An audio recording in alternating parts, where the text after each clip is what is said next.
What do you do when you get a camera in, a vintage movie camera, of course, whatever format, and it still has a roll or a cartridge of film in it?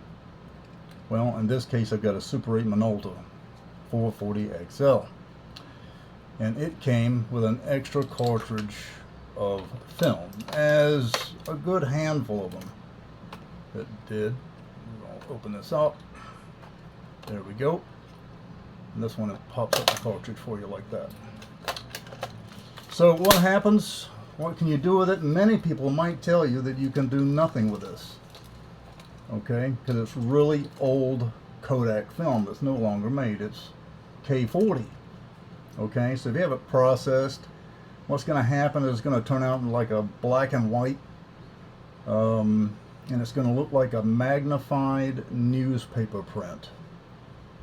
Basically is what it's going to look like. Okay, now many people might say you're not going to get anything, just throw this cartridge away, you're wasting your time. And sometimes you might not even get an image. It's always best to learn how to process your own film, by the way. So what can be done? Well, if you're making experimental films, art films, this can be very beneficiary. Okay, so what you can do is you can shoot this and you can get something completely different.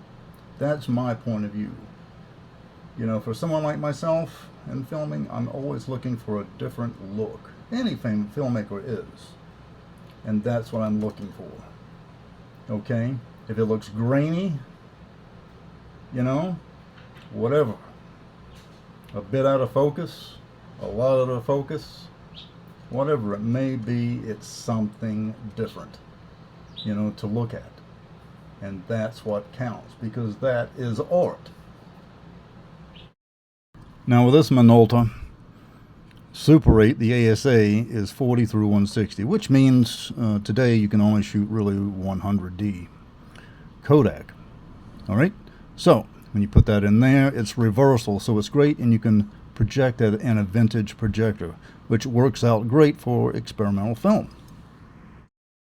So what about the cartridge of old K40 Kodak? Well, you know, in my opinion, something may come out of it, something may not come out of it, but I would definitely shoot it and have it processed, because of course it will come out in the black and white image, and due to the way it is today and with the magnified looking newspaper print, it's basically the way it's going to look.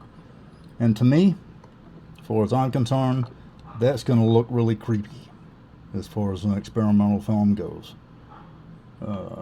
Depending on whatever it can be horror, a documentary on something, whatever it may be, political, you know, whatever you want to do. Also, there is some actual found footage on here, so depending on what it is and how you use it, it's extra footage that you didn't have to film yourself. So when you get in a vintage movie camera and it has a cartridge or spool of film, what you do is this. You don't walk, but you run pretty sprightly is what you do. And you take that cartridge of film. When you're not using it, find yourself a plastic bag, put the film into a plastic bag, and then put that film cartridge or spool into the refrigerator. That is the proper way, of course, to keep film stored. And when you're going to use it, you can put it back inside your camera and film. All right? And it'll be fun and interesting to see what type of footage you come out with, especially the found footage. And again, you come up with something completely different. A political documentary, if you look really close, are really using a lot of newspaper fine print footage of stuff that they filmed. Okay? And if you've ever looked for something like that, here's your answer right here. Looks pretty good. All right? And it tells the time period as well. It goes a bit beyond the limit of film itself. It's showing that something, that surreal something on the newsprint. It's been magnified right there. You've probably seen it before, I'm sure. And something in horror, the same element applies right there. I find it to be a great, amazing look and a great find when you come across something like this as well. You know, I would highly suggest to go ahead and process the film. Shoot the rest of the cartridge or spool, whatever the format that you have, you know, and go ahead and process that, okay? And take a look and see what you've come across. When you go in there and edit it, you know, you're going to have some wild stuff whichever way you do it. A lot of people do it on a computer. But me, if you look behind me, as I point out again, you see that analog editor and viewer, okay? And that's the way I'm doing it right there. It looks really wild and really cool.